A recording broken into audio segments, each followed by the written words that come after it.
بسم اللہ الرحمن الرحیم۔ آج کے درس میں ہم ان چیزوں کا ذکر کرتے ہیں جن سے وضو ٹوٹ جاتا ہے۔ اکثر اور عموماً 8 چیزوں سے وضو ٹوٹ جاتا ہے۔ نمبر 1، پاخانہ، پیشاب کرنا یا ان دونوں راستوں سے کسی اور چیز کا نکلنا۔ نمبر 2، ریح یعنی ہوا کا پیچھے سے نکلنا۔ نمبر 3، بدن کے کسی مقام سے خون یا پیپ کا نکل کر بہہ جانا۔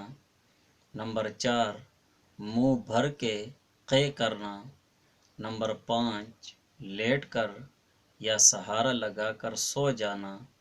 نمبر 6، بیماری یا کسی اور وجہ سے بے ہوش ہو جانا۔ نمبر 7، مجنون یعنی دیوانہ ہو جانا۔ نمبر 8، نماز میں قہقہہ مار کر ہنسنا۔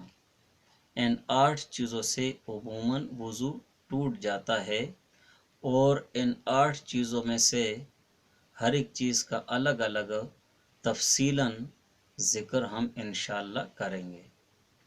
ان کے علاوہ کچھ چیزیں ایسی ہیں جن سے وضو نہیں ٹوٹتا ہے۔ مثلاً اگر بدن کے کسی حصے سے خون یا پیپ نکل آیا اور اپنی جگہ سے بہا نہیں ہے تو اس سے وضو نہیں ٹوٹتا۔ اور اگر زخم سے یا کان سے کیڑا نکلا اور خون وغیرہ نہیں بہا ہے تو اس سے وضو نہیں ٹوٹتا۔ البتہ اگر پیشاب کی جگہ سے کیڑا یا پتھری نکلی تو اس سے وضو ٹوٹ جائے گا، اور اسی طرح پیچھے کی راہ سے اگر کیڑا نکلا تو تب بھی وضو ٹوٹ جائے گا۔ اگر کسی نے بلغم کی قے کی تو اگر یہ بلغم کی قے زیادہ ہو یا کم ہو، دونوں صورتوں میں وضو نہیں ٹوٹے گا۔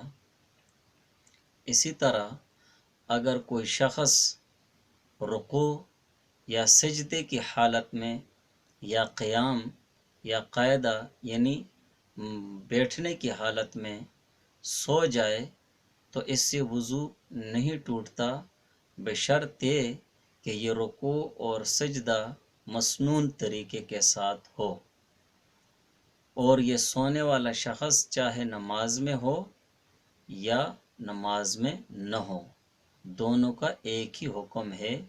لیکن رکوع اور سجدے کی حالت یہ مسنون طریقے کے ساتھ ہو۔ اگر رکوع اور سجدہ مسنون طریقے کے ساتھ نہ کیا ہو اور رکوع اور سجدہ میں سو جائے تو اس سے وضو ٹوٹ جائے گا۔ اسی طرح اگر کسی نے اپنی بیوی کو چھوا یا اس کا بوسہ لیا تو اس سے وضو نہیں ٹوٹتا جب تک کہ بدن سے مزی یا ودی نہ نکلے۔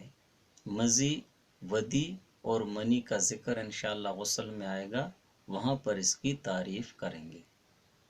اسی طرح اونگنے والے شخص کا بھی وضو نہیں ٹوٹتا، جو مکمل سویا نہ ہو بلکہ اونگ رہا ہو تو اس کا وضو بھی نہیں ٹوٹتا۔